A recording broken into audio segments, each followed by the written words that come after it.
Yahoo Finance, 4th of September 2023, the Australia-China danger and its exposure.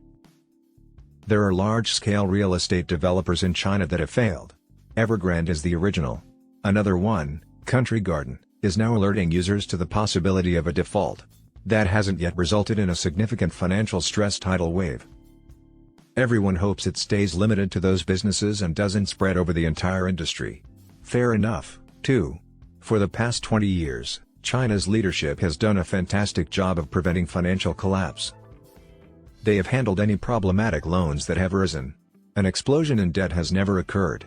However, China's growth has rapidly grown during the last 20 years. The GDP has been growing by 8 to 10% annually. Past transgressions seem insignificant with that rate of income increase.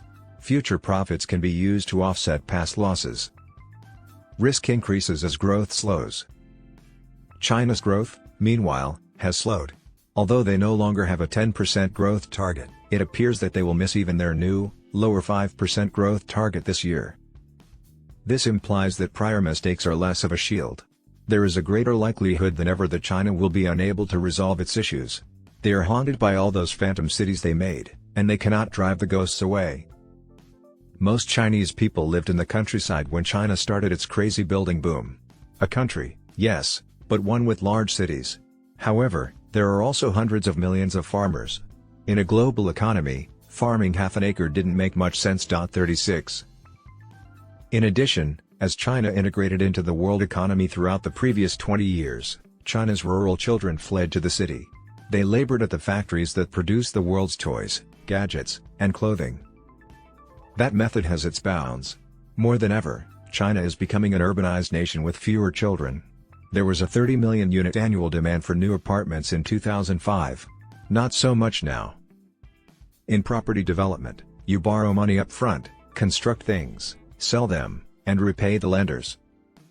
For businesses such as Evergrande, the dilemma is that they have taken on a lot of debt, built a lot, and haven't made enough money to pay it back. You have a financial crisis if the people they owe are also significant financial firms that may go bankrupt. The entire world is tense about that risk. Australia is heavily dependent on China. Most of Australia's eggs are in the China basket, a lot, but not all. We don't have enough diversity to keep from taking on China-related problems. Over the past 20 years, being undiversified has proven to be a difficult move. China's growth has coincided with our own. Traveling abroad for vacation is common for individuals of all ages and socio-economic backgrounds, and laborers in our nation drive brand new cars. Hello to all the 19-year-olds on their football excursions to Bali. It's China that makes us wealthy. 36. As may be seen in the following chart, 40% of our current exports are to China.